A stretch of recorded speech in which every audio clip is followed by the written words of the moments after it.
Blended family dynamics make for unique and challenging estate planning. Today we discuss those challenges, then getting on track again after a financial accident, and managing your funds in different institutions. All this and more on today's episode of The Wealthy Life.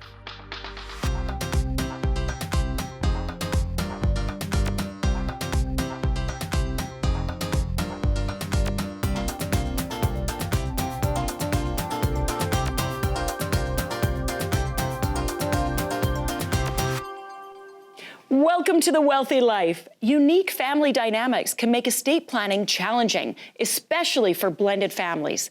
Portfolio manager Chris Raper and lawyer Del Elgersma are here to help you navigate this situation. Chris, Del, welcome to the show. Thank you, Sybil. Thank you, Sybil. So Chris, what is a blended family? Let's start there. Well, when we talk about estate planning, a blended family, where the most challenging issues happen, is two spouses formerly married, and both have children. Okay. So it's like the Brady Bunch. Yeah, it's like the Brady Bunch, but it gets more complicated because it matters where the money was made. So if the marriage happened post a big pile of money being made, right, that just raises the temperature of the issue. Okay. So when we're talking issue, Del, what are some of those challenges and issues that arise? Well, in a family that's not blended, you can trust that when you leave everything to your spouse, who's also the parent of your children, eventually the money will end up with the kids.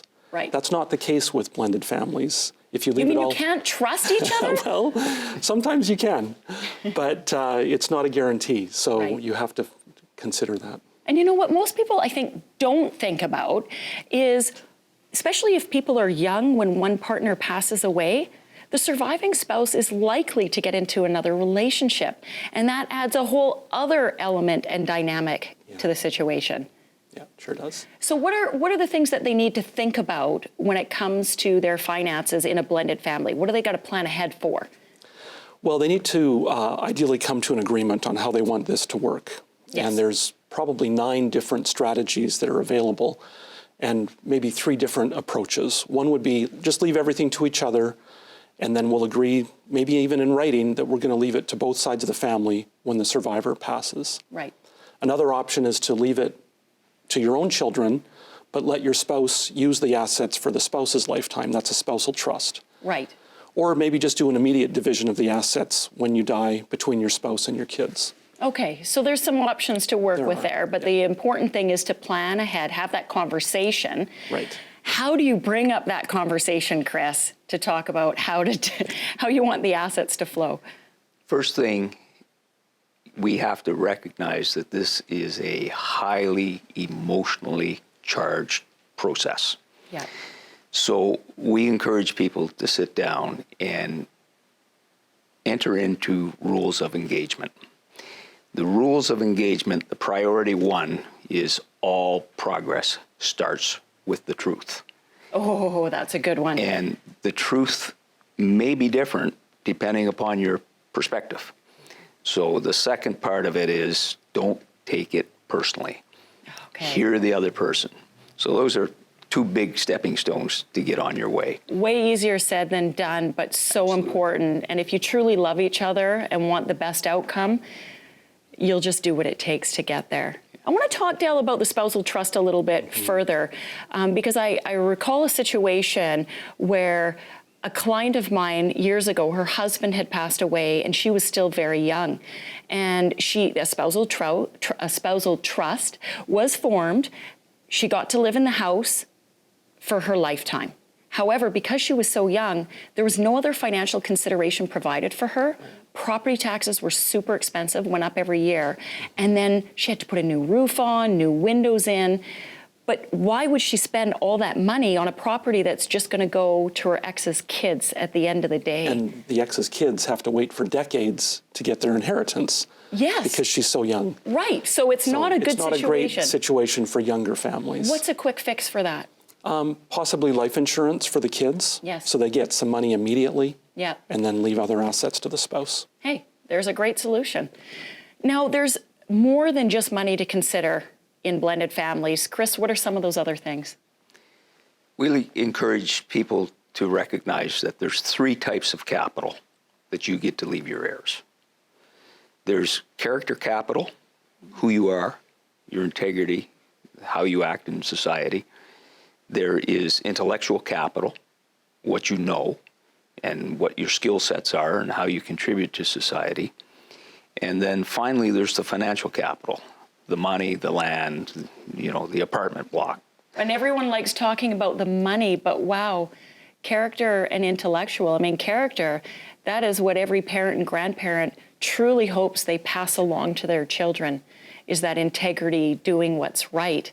And the intellectual, wow, I never thought about that before, but what you know, passing your knowledge and wisdom on, and even just stories and history to the next generation. And you can bring it out to, the education component of that as well, Yes. for our children and our grandchildren. So, a typical question I will ask people is, if you had to leave 2 of the 3 capitals to your heirs, which would it be? Oh, wow. Well, I think that the first 2 are the most important. Everyone focuses on the money, but that's probably the least important. It's important we bring this thing into perspective. Good. Well, for those of you out there wanting to know where to start, I believe you have a handy document for people. What's that called? We've created a document called The 10 Questions That Every Blended Family Needs to Ask Themselves. So contact us at The Wealthy Life to get a copy of that document. It'll really help you on your way. Chris, Del, thank you so much for being on the show today. Thanks, Sybil. Pleasure. And after the break, learn how to recover from a financial accident.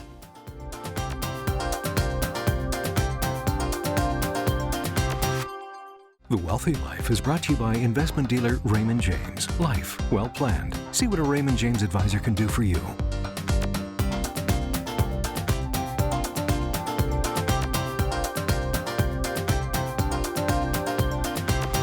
Something's gone wrong. You've had a financial accident and you no longer are where you thought you'd be. Want to get back on track? Find out how from financial advisor and author Darren Coleman. Darren, welcome to The Wealthy Life. Hi, Sybil. Thanks for having me. Tell me how you got into the financial business. What is it that you find the most rewarding? Well, believe it or not, I've done this for 28 years. I did it coming right out of school, and I have a business background. And instead of going and becoming an accountant or, working in a marketing department, we had a friend of the family who was a financial advisor, and the ability to go and help people meet their most important goals was very attractive to me. Both of my parents were elementary school teachers, so most of their retirement was taken care of with their pensions. But I still wanted to figure out, how do I help people achieve their most important goals if they maybe don't have that kind of security for them? Well, that's great. And it's fun helping people achieve their goals. But there's also a lot of accidents that happen along the way. What are some of the common accidents you see? Yeah, so I'll give you 3 that we tend to encounter quite a bit. The first one I'll say is a flat tire, which could be a market correction. Markets are volatile. They go up and down, just like the temperature or the air in your tires. So if you get one of those, the trick is just put some more air in and keep on your journey. Now that just sounds so simple, Darren. I mean, and you're absolutely right on that. In other words, just ride it through. Yeah, most people are probably surprised that this is a bit easier than they thought it was. So that's why I wrote the book, which was designed to take something complicated that all of us know how to do, which is drive, and get people to realize that a lot of the things we know how to do from operating a motor vehicle also apply to how to manage our finances.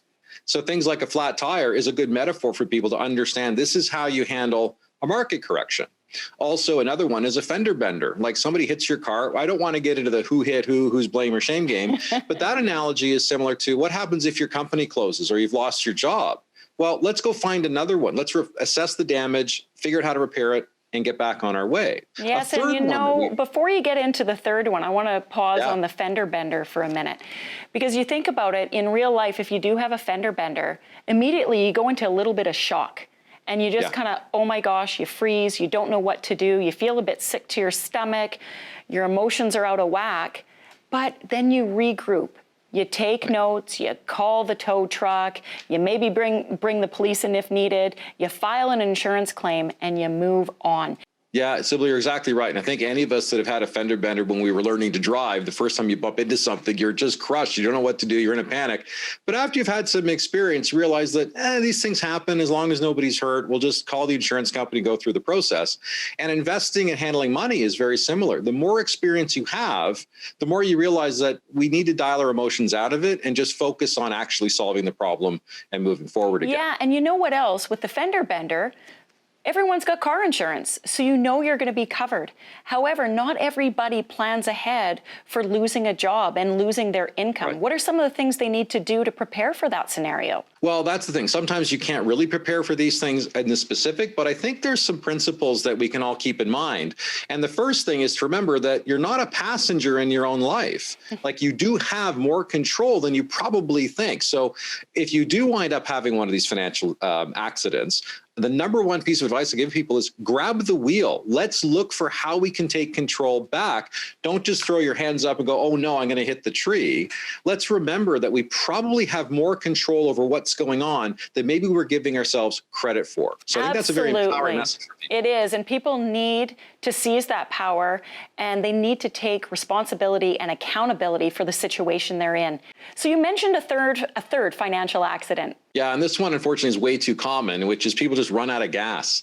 They just didn't save enough money. Right. So this is where actually having some measurements and understanding how much do I need to fill up, how often do I need to put gas in, and where are the gas stations along the way? Where can I find more money, or more money might come to me as I think through my journey? Don't just jump in the car and drive. Let's actually be thoughtful about how much do I need to save to make sure that there's enough there. And that's where checking in with your financial advisor or just learning to do some math yourself can really be helpful. Oh, absolutely. And nobody thinks twice about making sure they have gas in the car before they set out on a trip. But people don't put that same thought when planning for their future financially, typically. So it's just a mind shift. And it's an easy thing to change. Just do it. Right. So, and then the other piece, so the other piece of advice I give people if something does go wrong is, the first one is grab the wheel. The second thing is we need to steer into the skid. So if you ever took your driving lessons, remember that the car starts to spin, steer into it. And the reason that is important is we have to fix the most urgent things first. Like, we don't change the radio station while we're having an accident. We want to figure out what's causing the problem and what do I need to fix first. So if I've lost my job, for example, okay, what's the damage? What benefits can I collect? How do I go about finding a new job? Let's fix that. I may need to update my will, but that can probably wait until I fix this problem. Darren, thank you. And for our viewers out there, you want to learn more, we have a limited number of books recalculating to give away. Contact us at thewealthylife.com. And Darren, thank you so much for being with us today. Thanks for having me, Sybil. I appreciate it. And after the break, find out how to incorporate charitable giving into your financial plan.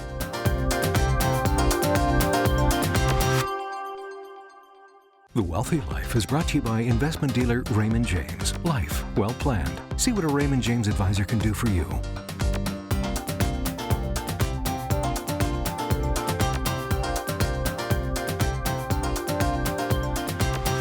Do you want to be a philanthropist? Charitable giving expert Janine Davies shares financial tools to help make your giving last. Janine, welcome to The Wealthy Life. Thanks for having me. So what does it really mean to be a philanthropist? Well, in my world, when somebody becomes a philanthropist, it's really about strategic giving, which means that they work with their advisor, they work with their lawyer and their accountant in ways and means to affect meaningful change in their local community. And that could be national, too. So it's intentional, planned giving as opposed to just one-off little donations here and there. Definitely. I often meet with clients, and they will come in and they will bring me their big sheet.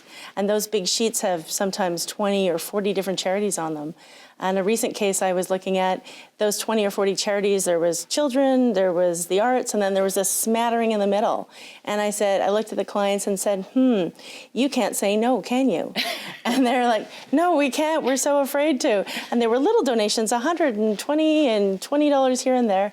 But really, a philanthropist is somebody who's very strategic about their giving. They employ all the resources, the financial tools, as well as just having a little bit of fun about it, too. Which is good. I had someone ask me the other day what it really takes to become a philanthropist, because she said her dream was to become a philanthropist. And I said, well, you don't have to wait. But in her mind, she was thinking, this is only for the super rich. Like the people like the Bill Gates of the world and the Warren Buffetts who give so much money away, they're philanthropists. But the average person can be a philanthropist too. Absolutely. And a real goal for a lot of our clients is, let's say they want to give away $1 million and they think, oh, how am I ever going to have $1 million to give away unless I sell my house and I live in some big place in Vancouver on the west side.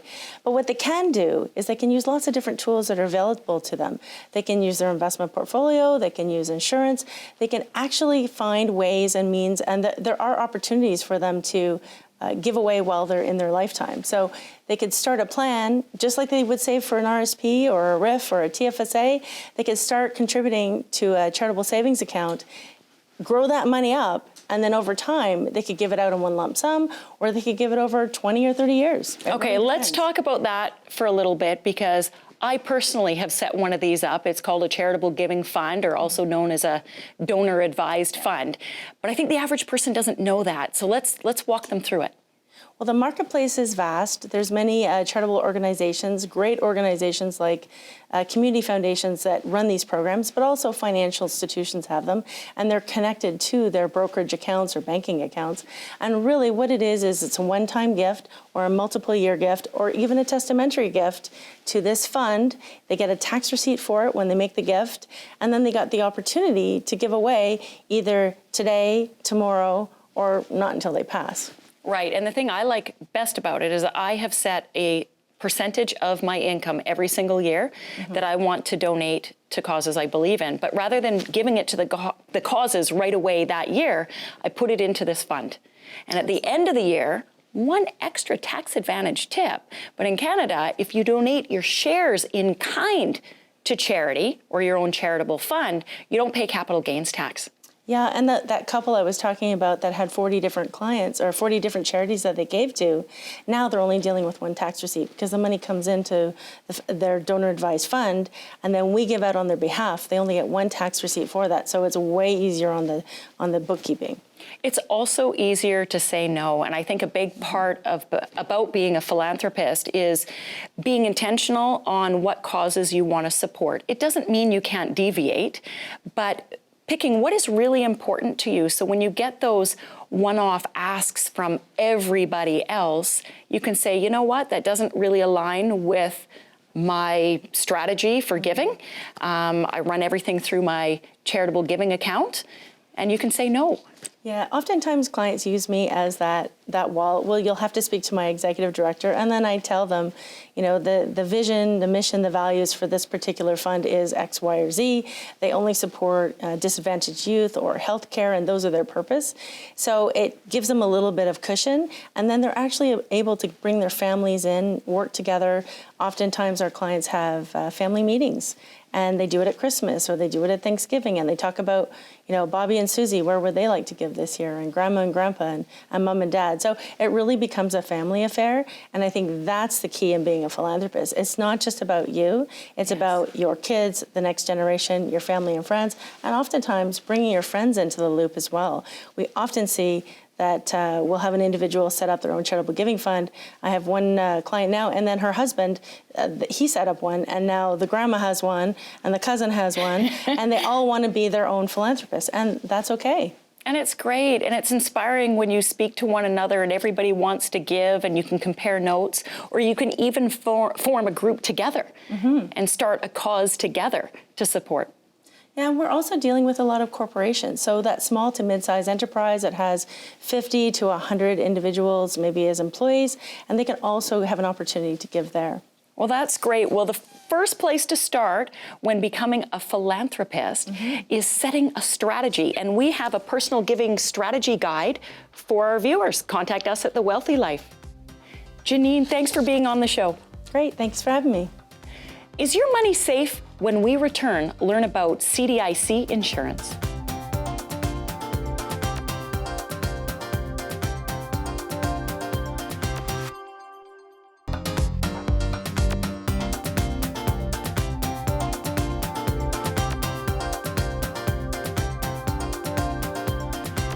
Welcome back. Thanks for your emails, tweets, and messages. Today's question is from Chris. Dear Sybil, I currently have my money invested in GICs at several different banks and credit unions to reduce my risk in case one financial institution gets into financial trouble. This is becoming hard to manage. Is there a better way? Chris, great question, and yes, there is a better way. First off, let me explain what the coverage is. Most financial institutions, banks, are covered by CDIC, which stands for Canadian Deposit Insurance Corporation. And this insurance is designed to protect you and your money in the event of a bank failure. Now, although it's unlikely that is going to happen, there have been cases of this in the past, and so to protect your money, you want to make sure you have insurance coverage. This insurance coverage is only up to $100,000 per account category type, and it only covers certain deposits. So if you have a few $100,000 to invest, you may spread your money out amongst a couple of different 2, 3, 4 different financial institutions to make sure you've got adequate insurance. Now, the certain category types include things like a single name account in your name only, your RRSP account, your TFSA account. Those are 3 different category types, so as long as you don't exceed $100,000 in each of those accounts, you actually would be covered all at one institution. So if you have $1 million of non-registered investments, then you might want to put that money into 10 different financial institutions to ensure you have the $100,000 coverage from each of those 10 institutions. Or here's where the better way comes in. You could put the entire $1 million into one account at a full-service brokerage account that is licensed to deal with multiple issuers. That financial advisor can split your $1 million into 10 different issuers, but hold them all in one account, giving you the full coverage you need and making your life super easy. So reach out to your financial advisor for more details and go to cdic.ca for more information on the insurance coverage.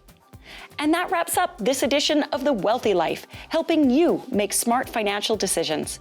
Join the Wealthy Life Club by becoming a member at thewealthylife.com. You'll get access to everything you need to live the wealthy life.